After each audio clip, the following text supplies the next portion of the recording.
Meskipun sengatan kalajengking ini lebih tinggi pada orang dewasa, namun tingkat keparahan keracunannya jauh lebih besar pada anak-anak, di mana tingkat kematiannya 10 kali lebih tinggi dibandingkan orang dewasa.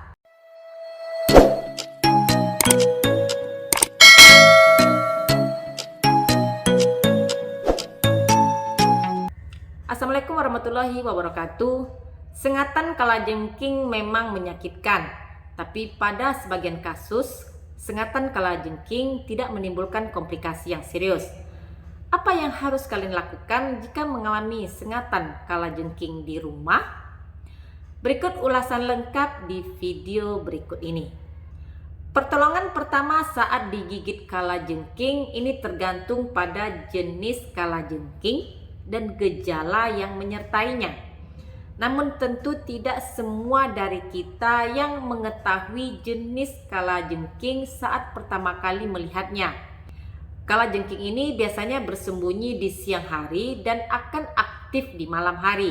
Mereka mungkin akan bersembunyi di bawah batu, kayu, atau apapun yang tergeletak di atas tanah. Selain itu, hewan ini dapat juga ditemukan di kamar mandi.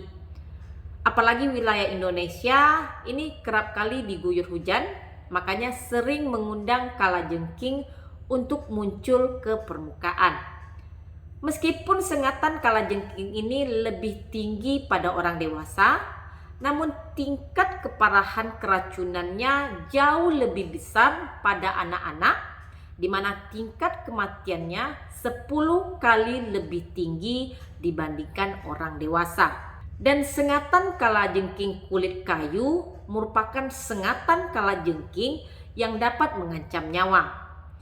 Jika kalian mengalami sengatan kalajengking, tentu penting sekali untuk tidak panik terlebih dahulu dan harus tetap tenang. Dan tingkat keparahan reaksi terhadap sengatan kalajengking ini akan berbeda-beda. Dan tentunya sangat sulit untuk mengetahui apakah sengatan kalajengking ini akan berkembang menjadi lebih buruk atau tidak.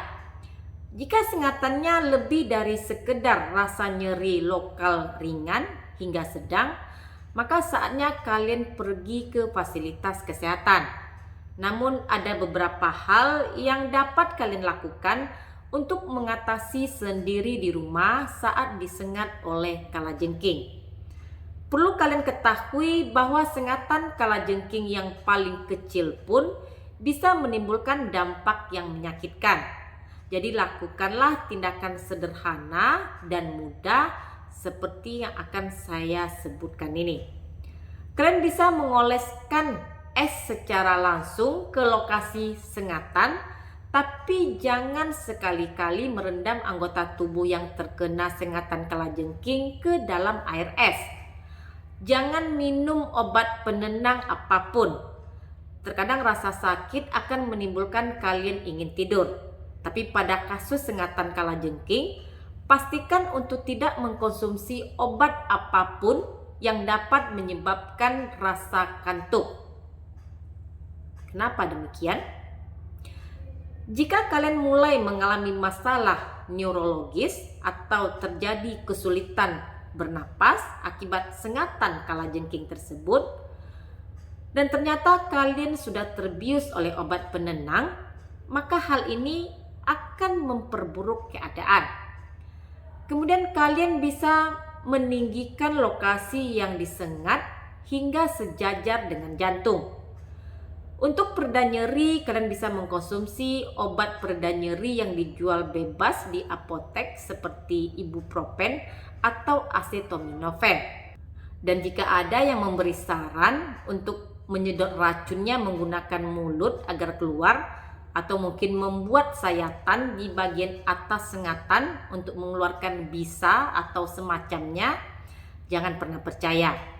Tindakan ini tidak akan berdampak positif pada kondisi kalian.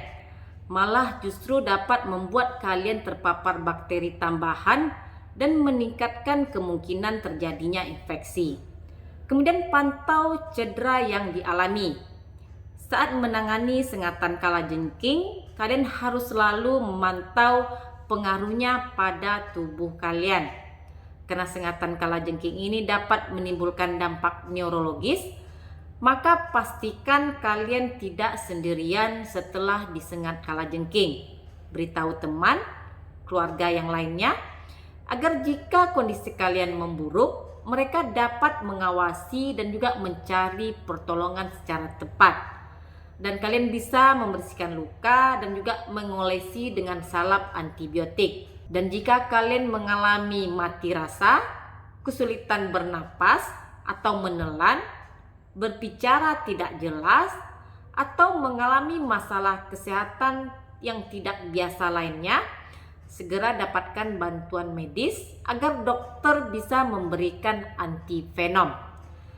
Saat kalian sudah di fasilitas kesehatan, kalian harus memberitahu petugas bahwa kalian sudah disengat kalajengking dan biasanya akan diobservasi selama 4 jam.